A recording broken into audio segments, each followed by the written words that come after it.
샬롬, 주 안에서 사랑하고 축복합니다.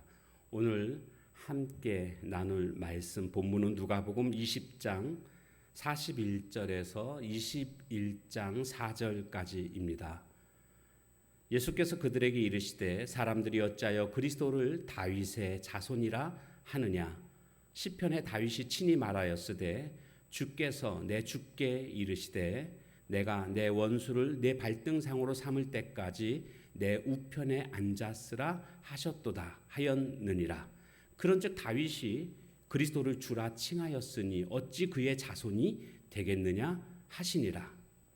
모든 백성이 들을 때 예수께서 그 제자들에게 이르시되 긴 옷을 입고 다니는 것을 원하며 시장에서 문안받는 것과 회당의 높은 자리와 잔치의 윗자리를 좋아하는 서기관들을 삼가라.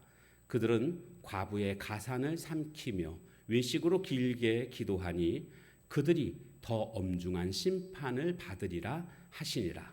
예수께서 눈을 들어 부자들이 헌금함에 헌금 넣는 것을 보시고 또 어떤 가난한 과부가 두렙돈 넣는 것을 보시고 이르시되 내가 참으로 너희에게 말하노니 이 가난한 과부가 다른 모든 사람보다 많이 넣었도다. 저들은 그 풍족한 중에서 헌금을 넣었거니와 이 과부는 그 가난한 중에서 자기가 가지고 있는 생활비 전부를 넣었느니라 하시니라. 아멘.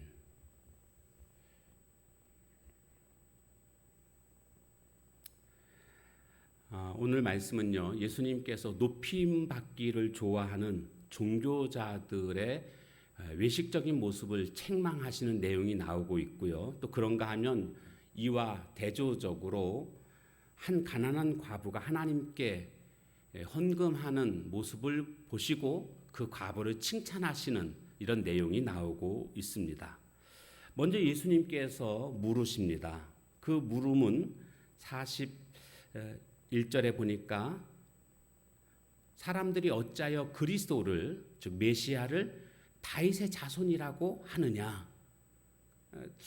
보통 이제 메시아는 다윗의 자손으로 오신다 이렇게 말하고 있지 않습니까? 그래서 다윗의 자손 예수여 뭐 이렇게 예수님을 부르는 그런 장면들이 많이 나오고 있습니다. 그런데 시편에 보면 다윗이 친히 말하였으되 주께서 내 주께 이르시되, 여기 주께서 앞에 주는 여호와 하나님을 뜻하는 것이고 내 주께 이르시되는 예수님을 뜻하는 것입니다. 여호와께서 예수님에게 즉 메시아에게 이르시되 내 우편에 앉았으라 하셨도다. 그 예수님이 하나님 우편에 앉으셨잖아요. 그러니까 지금 여기서 중요한 것은 지금 이것은 다윗의 그러한 시거든요.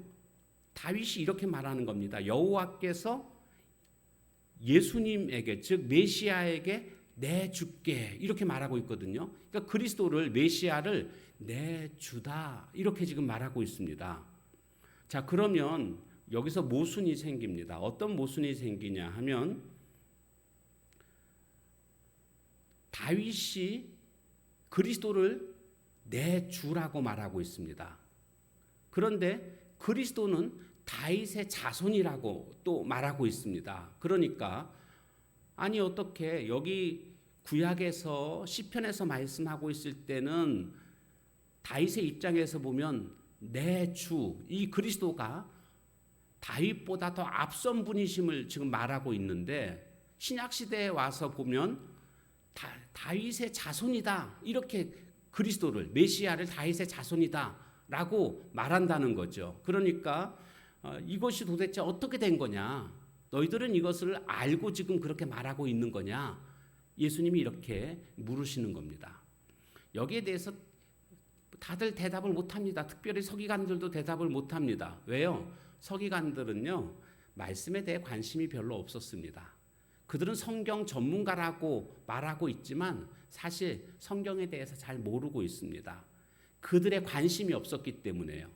그들은 어디에 관심이 있었는가? 자신들의 어떤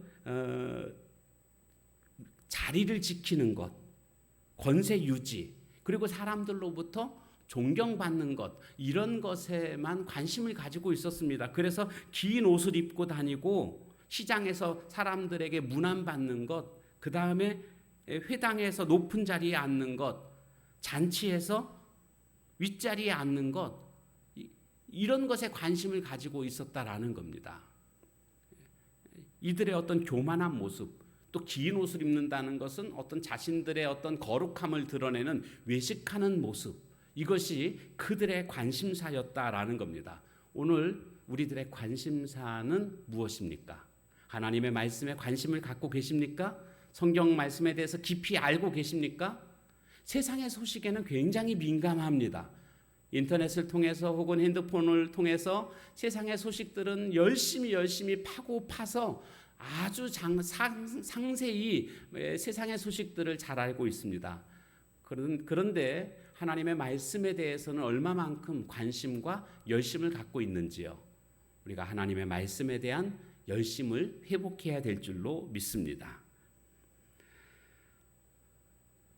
그러면 왜 이렇게 그리스도를 다윗은 주라고 불렀는가 하면 또 이 그리스도는 다윗의 자손으로 불리고 있는가? 예, 이것은요, 우리가 지난 시간에도 말씀을 살펴봤지만 그리스도는 과거, 현재, 미래를 초월하시는 분이십니다. 우리한테는 과거와 현재와 미래가 있지만 그리스도에게 있어서, 하나님에게 있어서는 과거, 현재, 미래라는 게 의미가 없습니다. 이 전체를 다 관할하고 계시는 분이십니다. 그렇기 때문에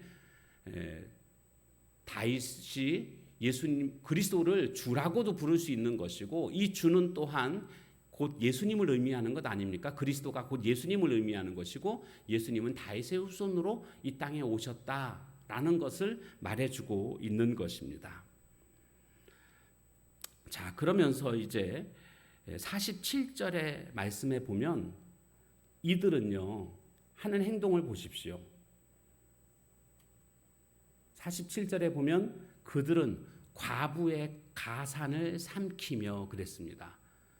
과부는 도와줘야 될 자들이잖아요. 그런데 그 과부에 얼마 되지 않는 그 재산을 삼킨다, 빼앗는다라는 겁니다. 이게 외식적인 모습이죠. 겉으로는 거룩한 척하면서 뒤로는 거룩하기는커녕 도와줘야 될 자들의 가산을 삼키는, 빼앗는 이런 모습. 그런가 하면 외식으로 길게 기도하니, 그러니까 기도라는 것이 뭡니까? 하나님 앞에 간구하는 것 아닙니까? 내 안에 있는 것들을 정직하게 진실되게 간구하는 것이 기도인데 외식으로 기도를 합니다. 그 기도는 어떻게 형태로 나타납니까? 길게 기도한다. 길게 기도함으로 말미암아 자신의 지식을 자랑하고, 길게 기도함으로 말미암아 남들에게 자신을 보이려는, 자신을 높이는 이런 기도가 되고 있다라는 것이죠. 이것이 바로 외식하는 자들에게 나타나고 있는 종교 지도자들의 모습이었다라는 것입니다. 그러니까 이들의 삶의 기준은요, 사람들에게 보이는 겁니다. 사람들이 나를 어떻게 볼까? 사람들 눈에 보이는 대로 살아가는 것이 그들의 삶의 형식이었다라는 거죠. 이것은 잘못된 것입니다. 하나님 앞에서 내가 어떠한 모습으로 보일지를 늘 생각하면서 살아야 되는데 사람들이 나를 어떻게 판단할까? 이것이 삶의 기준이 되고 있다라는 것입니다. 이것은 아주 잘못된 삶의 형태, 외식하는 자의 전형적인 모습이라고 할 수가 있습니다. 이런 사람들은요, 그들이 더 엄중한 심판을 받게 된다. 그 공항 검색대를 통과할 때요,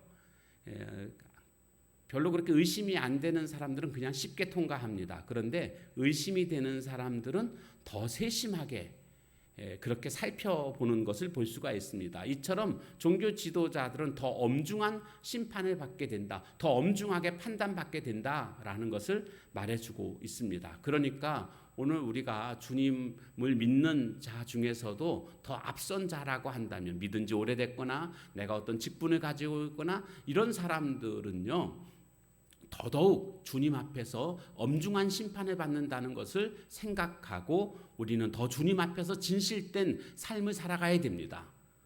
그러니까 똑같이 기준을 세워서는 안 됩니다. 이제 초신자들하고 앞선 자들하고 똑같은 기준으로 하나님 앞에서 심판받는다라고 생각하지 마십시오.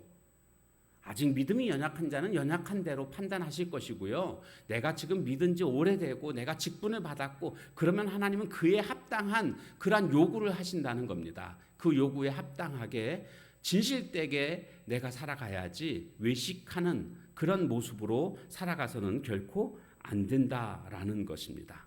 그러면서 이들과 정반대되는 비교되는 한 가난한 과부의 헌금하는 모습을 주님이 칭찬하십니다.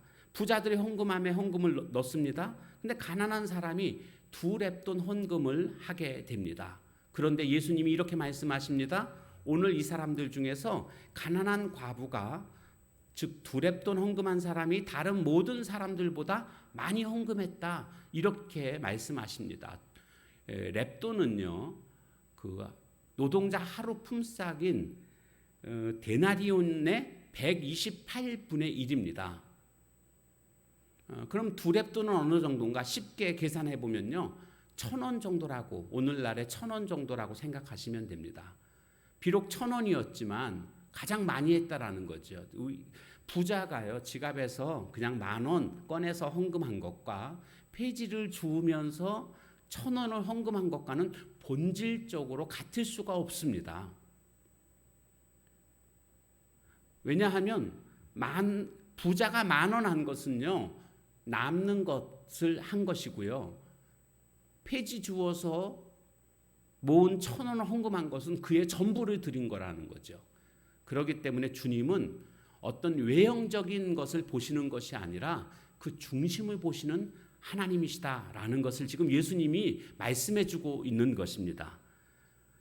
그러니까 오늘 우리가 신앙생활할 때 어떻게 신앙생활을 해야 되는가? 외형적인 것에 치우치는 것, 이게 바로 외식하는 겁니다. 그것이 아니라 마음 중심을 다해서 신앙생활할 수 있는 모습이 되어야 한다라는 것을 말해주고 있습니다.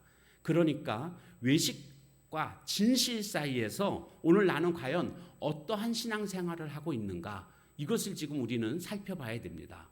겉으로 드러나는, 보여지는, 그래서 헌금도 보여지는 것으로 헌금하거나 나의 봉사도 보여지는 것에 의해서 봉사하거나 이런 것들은 다 외식하는 거라는 겁니다. 그것이 아니라 정말 마음 중심으로 하는 진실된 봉사, 마음 중심으로 하는 진실된 헌금, 이것을 주님이 원하신다라는 겁니다. 이 질문 앞에 나는 과연 어떻게 대답할 수 있겠습니까? 나의 신앙생활은 외식입니까? 마지못해서 직분 때문에 하는 그런 신앙생활이 아니라 정말 주님 사랑하는 모습으로 내 마음 중심을 담아서 진실된 신앙생활을 할 때에 주님 앞에 인정받을 수 있는 오늘 우리들의 모습이 되는 줄로 믿습니다. 외식과 진실 사이에서 나는 과연 어느 길을 걸어가고 있습니까? 바라기는 오늘도 주님 앞에서 중심을 다하여 진실된 모습으로 신앙의 길을 걸어가는 하나님의 거룩한 종들 다 되시기를 주님의 이름으로 축원합니다. 찬송가 311장 찬양하겠습니다. 311장입니다.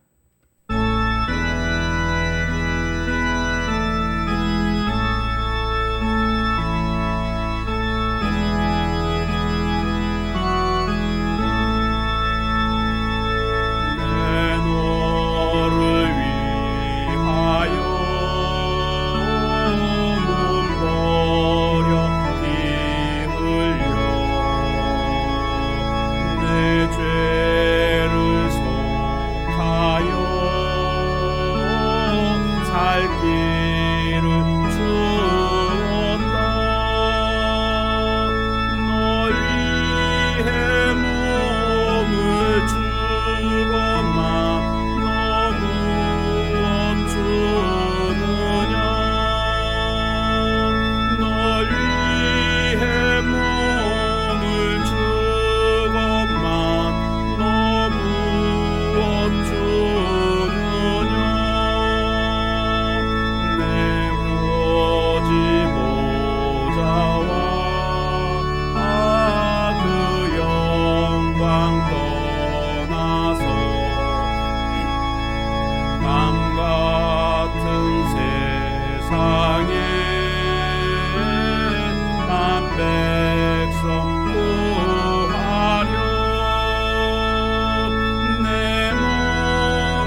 오늘 나의 신앙생활은 혹시나 외식하는 모습은 아닌지요?